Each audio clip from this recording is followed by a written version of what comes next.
So good afternoon, everyone. Welcome to the Federation's networking event here in June. And I'm so pleased to welcome one of our project directors, Pat Cameron, who's the Director of Family Ties of Massachusetts. And today she's going to be talking to us about accessible summer fun. So thank you, Pat, for joining us, and take it away. Thanks so much, Leslie, and welcome everybody, and welcome to summer. Summer will officially be here next week, as well in 9 days.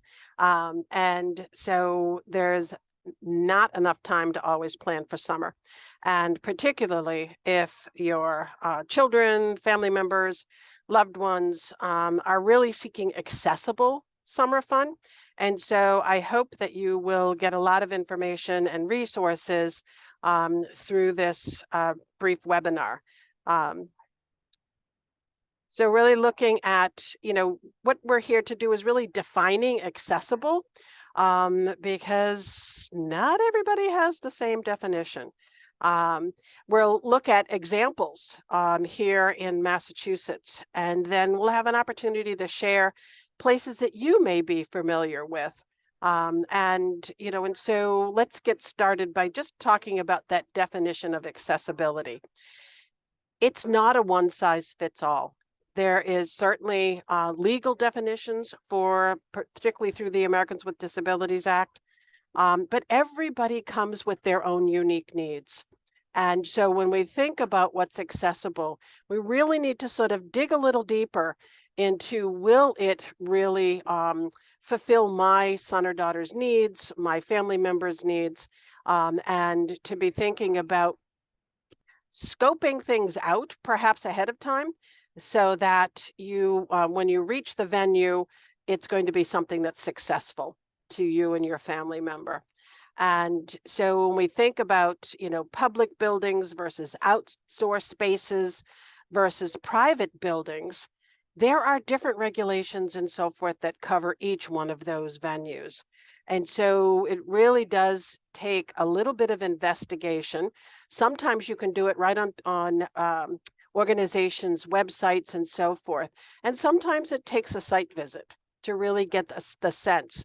When they say, there's wooden paths, well, do the wooden paths have steps? And so, when you think about what everything entails. And then think about, what's your goal? What do you hope to achieve? Is it just to enjoy the sun and and the fresh air? And so accessing the whole venue might not be a priority, but scoping out what parts you do want to access. Looking at, what you're looking for, playgrounds, programs, and then thinking about the whole concept of universal design. That phrase has been around for a while. It's oftentimes used in a very education setting when we think about access to the curriculum. But we can also look at it in the physical access of different venues and different sites. To know that a building perhaps is designed in a universal design where there are no stairs, everything is ramps, everything is accessed, everybody accesses it through a common pathway. So there's not one entrance for people using wheelchairs and another entrance like a revolving door, which is not accessible to somebody in a wheelchair. I have tried it, it's not. And so just making sure that when people say, oh, we're designed for universal access, the same is true in hotels. And they say, oh, do you need an accessible hotel room? And yet it has a bathtub. It's not truly accessible. So again, thinking about, what does accessible mean and how can you access that information? I always, whoops, went too fast. I always love this cartoon, and this cartoon has been around for a long time. Everybody approaches the school and there's perhaps the janitor shoveling the steps so that students who can walk can access the building. And then you've got the student in a wheelchair that says, can you please shovel the ramp? And, and the janitor says, well, I'm trying, I've got to do the stairs first. But then, the student in a wheelchair is saying, but if you shovel the ramp, we can all get in. And so that's another example of universal design. It's adaptive equipment that can be used by everyone. So when you think about playgrounds and, true confessions, I am a previously certified playground inspector, which I bet many of my colleagues did not know. But you can look at, the accessibility within playgrounds. If they are built on public property, they have to abide by the Americans with Disabilities Act. And that includes not only the structures that are accessible to children using wheelchairs, but that ground cover is accessible for someone using a wheelchair or a walker or some sort of adaptive equipment. P-stone, which many playgrounds have, is not an accessible surface. Ground rubber, even solid rubber surfaces are more accessible. But be thinking about, if your city or town is proposing to install a new playground, encourage them to make it an accessible playground. And again, this is in the spirit of universal design, to be really looking at not only age appropriateness, but the accessibility of all of these different surfaces. And so there's a lot of guidance out there available to cities and towns when it comes time to plan. There's a great document on the mass.gov website, and I've included links to all of these websites in this presentation. And we can make the presentation available so that you can access this link. This is actually another PowerPoint, but the state has put out and will advertise the accessible playgrounds that they call all-inclusive, which again is something that we can use. Can you tell them I'm in a presentation? Thank you. And so to have all of this available for viewing for the general public. So on the mass.gov website, and again, the mass.gov website has a lot of resources available around accessibility. Many times you sort of have to look and find what agency oversees this. And in many cases, the Department of Recreation and Conservation, DCR, will have a lot of DRC, whatever it is, information about accessible spots. And so there are accessible beaches. And, and as you all may realize, that sand is not a great surface for people using wheelchairs. And so they have put in and installed pathways that can help navigate a person using a wheelchair, either down to hard sand surface, which, when the tides come in, the sand is harder, and, and you can navigate that surface. And there are some with paths right out into the water. And so someone using a wheelchair can just go right out into the water using their wheelchair. And so there's a whole list of accessible beaches here in Massachusetts at this particular website. There are many cities and towns who will provide an accessible wheelchair, a beach wheelchair. And the town of Arlington has one available at their beach in Arlington through the recreation department. And this is meant to float. So once you're in the water, it will then, the water will lift it up off the surface, and the person using the wheelchair is floating in the water. It's another way to enjoy accessing beaches. This particular wheelchair for an individual family may be cost prohibitive. And so there are many public parks and beaches that offer this. Oftentimes it's on a first come, first serve, and some have it on a reservation basis. And so part of the, if we think back to the beginning of this presentation, the due diligence is really on, taking access to some of these websites, finding out ahead of time what might need to be arranged, whether it's, reserving this or making sure that it's functional, it's not in for repairs, and to be able to access all of these features to maximize the enjoyment and the engagement of your family member.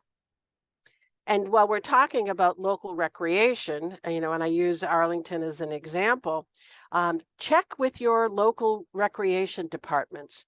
Many of them are offering either inclusive special education, Special Olympic programs, where they are partnering with students without disabilities, as well as young people with disabilities, and running summer programs. There, you've got all the seasonal Special Olympics games like tennis and sailing and boating and so forth. And those programs run year round. So check with your local recreation departments to see what they're hosting for students with disabilities.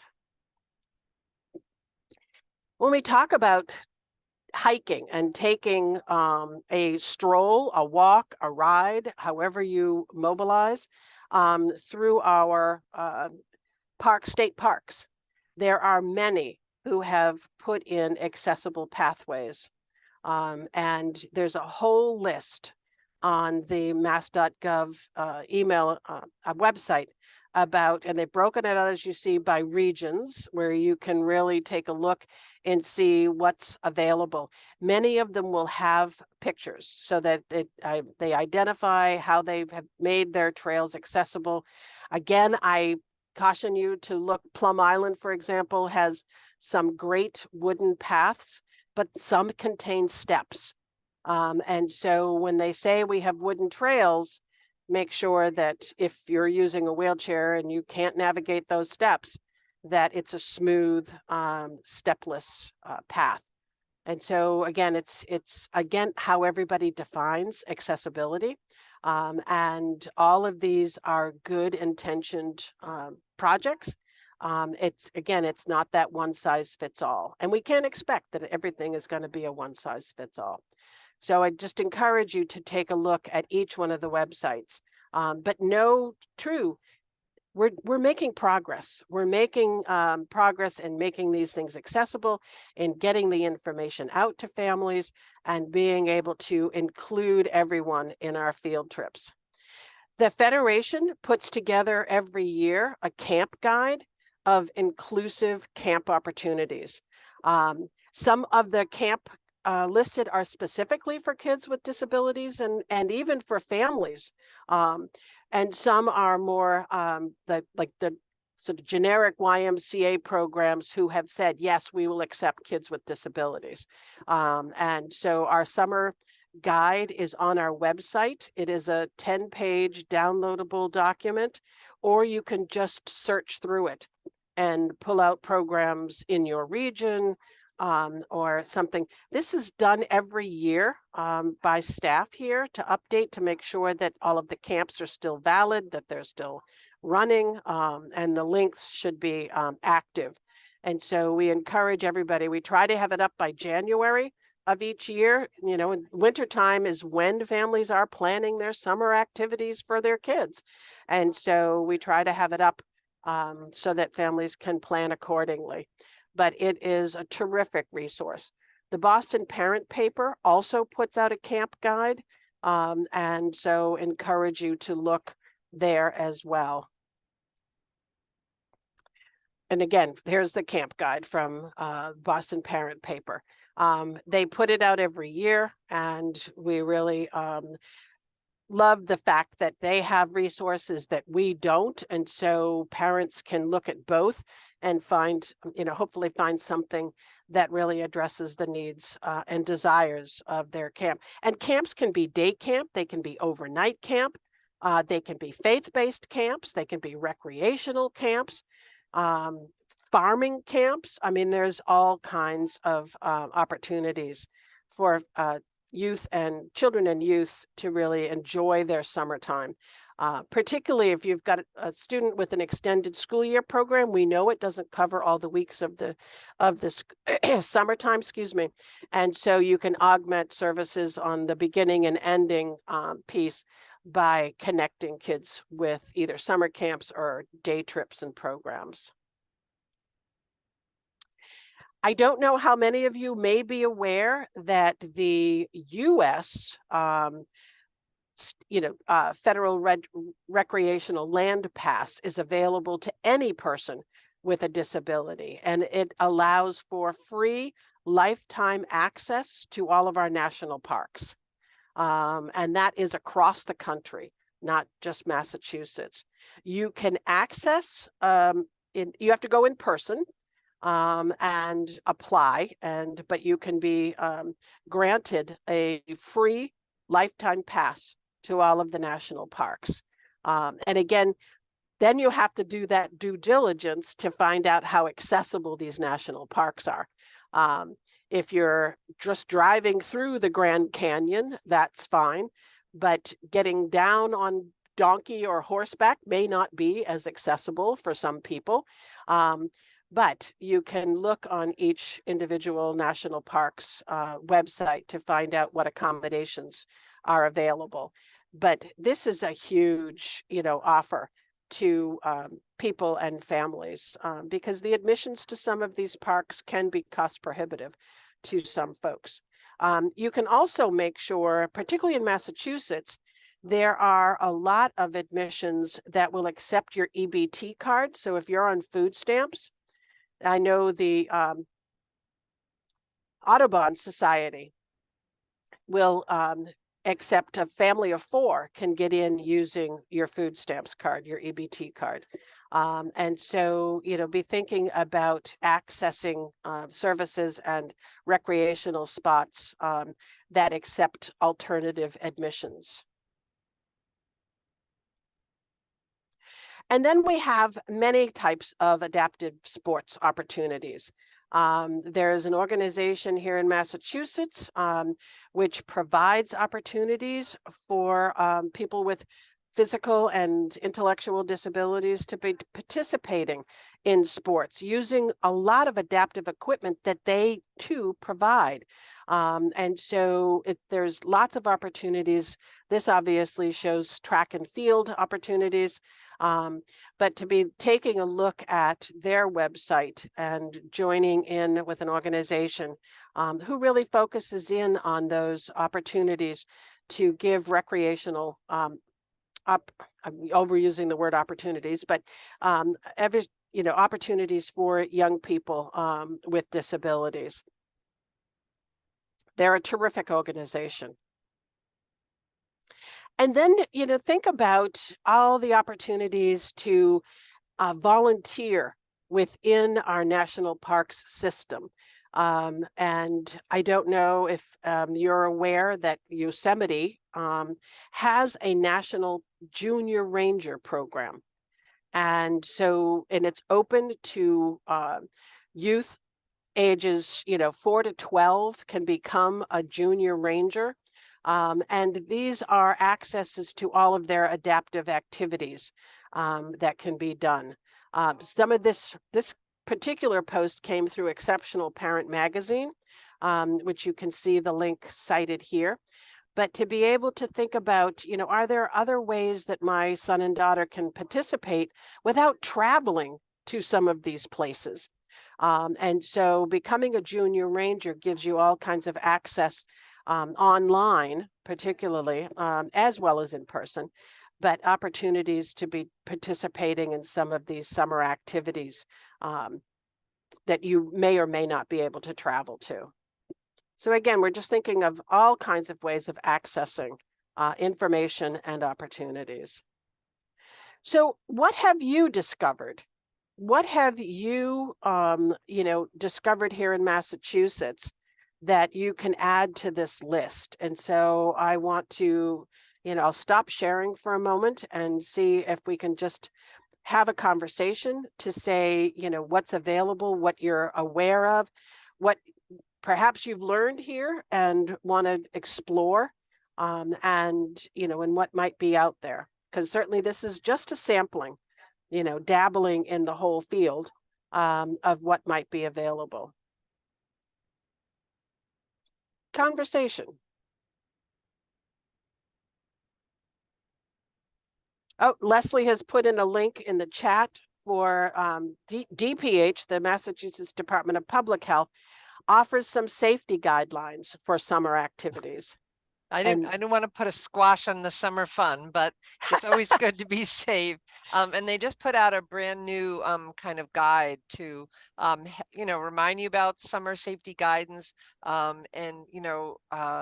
think being outdoors, we have to worry about ticks and mosquitoes and all of that, sunscreen, and yes. The other thing is we hear about a lot of incidents around ponds and lakes that may not have lifeguards, and we know it's a concern about making sure that our children are safe when they're swimming. So to find swimming lessons for your student, ask around, look at your local YMCA. They may have some programs so that we can make sure that students are safe, children are safe when they're swimming. I think that's a great So Easter Seals does have adaptive swim lessons as well. Easter Seals just put out a social media blurb about their adaptive swim lessons.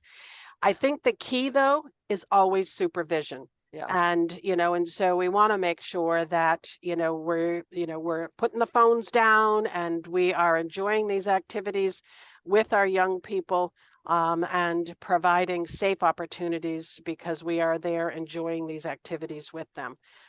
So supervision is key in many of these instances as well. So I'm trying to find the link for Easter Seals because I know they have an adaptive swim program in Worcester, but I'm looking for our mass.gov also has a learn to swim page. So that's really great. And they recommend Adaptive Sports New England, which you've already talked about, Easter Seals, Swim Angelfish, Lexington Recreation Department. So there's a whole list here. I'll put that link in the chat also, because that's just another way to have more fun is when you're safe and you're learning a new skill too. Right. Christine, did you want to contribute? I was just going to say, so I am a CPAC chair in Ashland. We're referred to as AshPAC. So I think that we always get parent questions about what to do for the summer. So I just kind of wanted to drop in and hear about resources. And I think you guys provided some great links that I can offer to our families. So thank you. You're very welcome. That's what we're here for. Yeah, and we're trying to build a collaboration with our rec department. It's very small. There's not a lot of funding, but we're trying to work to see if they would be open to do some programming for our kids. And a family in our town just recently started a foundation called Linclusion, which is named after their son. And what they're doing is they're partnering with 2 camps, one being our rec department and one being a private camp in Framingham. And they're going to pay for any modifications a camp might need for children with disabilities to go. And then they're going to pay for the staff. If it's a child that needs a one-to-one, they're going to pay for the one-to-one staff. So families would have to pay, families would pay the cost of the camp, but they'll, the burden of the staffing piece, and they'll help find the staff as well and train them. We're all going to move to Ashland. This sounds not great. yet. We need some more money first. But anyway, we're going to partner with our rec department and do like a fall fest that our CPAC is going to sponsor. And I think that will be the start of a hopefully great collaboration to open them up to, be able to send our kiddos there. That's terrific. And, it reminds me, I know growing up here in Massachusetts, Ashland was also the spot of the 4-H camp. And so 4-H is another opportunity, not so much recreation. Well, it's more, animals, hands-on, vegetation, farming. It's not as sport minded and, in that sense of the recreation, but certainly opportunities for all students to be gaining some skills and learning and sharing in animal husbandry and, agriculture and so forth. So 4-H is another opportunity that you can look in as well. Okay, great, thank you. Mm-hmm. Catherine, I saw you unmute at one point. Did you want to chime in with a thought? I don't have a whole lot, but if you have folks out in Western Mass, All Out Adventures in Northampton provides different types of equipment in order to make outdoor adventuring related activities in particular accessible. And they do run some programs of their own, which seems to be mostly around cycling at the moment, if folks are interested in hitting the road for that. So yeah, and they do have, I know on the Cape, they have the whole bike trail that goes through Nickerson State Park and so forth. They actually rent out adaptive bikes. And so they have 3-wheelers, they have recumbent bikes, they have all kinds of adaptive equipment that families can rent. They all have to rent bikes anyway. And so it's not that just these bikes are for rent, but all their bikes are for rent and can, they have adaptive. But the one that you're talking about, Catherine, functions year round. And so they have adaptive equipment. And particularly when you think about teaching a child with a disability how to ride a bike, it's a great spot to go to practice and find the right equipment before you go and purchase it for your family. So they're a terrific spot as well. Other ideas or questions that you may have, because this certainly is not an exhaustive list. It sort of just scratches the top of the surface. But I think in many regards, it gives you a place to start and things to think about. And just a question, Catherine and Christine, are either one of you SESPs? Nope. So we were just talking briefly with, I'm here representing the Recruitment Training and Support Center for Special Education Surrogate Parents, and one of my colleagues who's a foster parent, was also mentioning the connections between the YMCAs, YWCAs, Boys and Girls Clubs, and the cities. Personally, I live in Cambridge, and of course, there's a huge collaboration between the Department of Human Services, the city, and there's just a huge abundance of activities in this area. And the school district usually hosts a summer resource fair that takes place probably in like early May. I'm not sure if other school districts do that and what their timing is, but the summer activity resource fairs are also a great place to find out what all the different opportunities are. And even though we live in Cambridge, my kids have gone to activities in Arlington that because they were better suited to their needs. Also through, I think that was through recreation department. Yeah, many of you bring up the Boys and Girls Club, and many of them are also hosts to Special Olympics teams and so forth. And so all of those are great places. I mean, Special Olympics Massachusetts is definitely, a resource for folks. If you're thinking about organized sporting events and so forth, they just held the state games last weekend at Harvard, and they have everything from rhythmic gymnastics to powerlifting. And so just watching some of the clips that came across my Facebook feed from families whose, sons and daughters were participating, the powerlifting, it was like, how did you do that? These great big weights, and it's like, geez. So there's lots of opportunities. No, thanks for saying that, Pat. And I wanted, with mentioning those organizations, I just wanted to put a plug in that, while we might not, you might not be serving as a special education surrogate parent, but as CPAC chairs or as, community leaders, family engagement, we can all be making sure the DCF point of contact at our schools and in our districts has all the information that we have about summer activities for children and youth that are experiencing state custody, so that there's just a greater opportunity that they have access to the same summer activities, just like we talk about with transition, right? Our kiddos should have the access to the same activities that any child would have access to. Just trying to break down those financial barriers, the disability barriers, the registration barriers, which can be many, right? There's so many things required when we sign our kids up, whether it's their EpiPen or it's their, all the consent forms and authorizations. And in the case of our kiddos, those need to come from the social worker. So just making sure they have our overworked and overburdened social workers have all the information that they need and trying to make it easy for them. So, and in your case, Christine, that you're a CPAC chair, that'd be wonderful if you could help us to disseminate to the DCF point of contact in your district. Yes, we have a newer person that is in charge of our social emotional learning, and I think she might be, but I will find out who it is and make sure they have these great resources too. Yeah, and that's the beauty of recording this, because we can do some intentional outreach to all of our, SPSCs and so forth. We'll get it out there. Other suggestions, questions, ideas? I just want to thank you, Pat, for presenting for us today.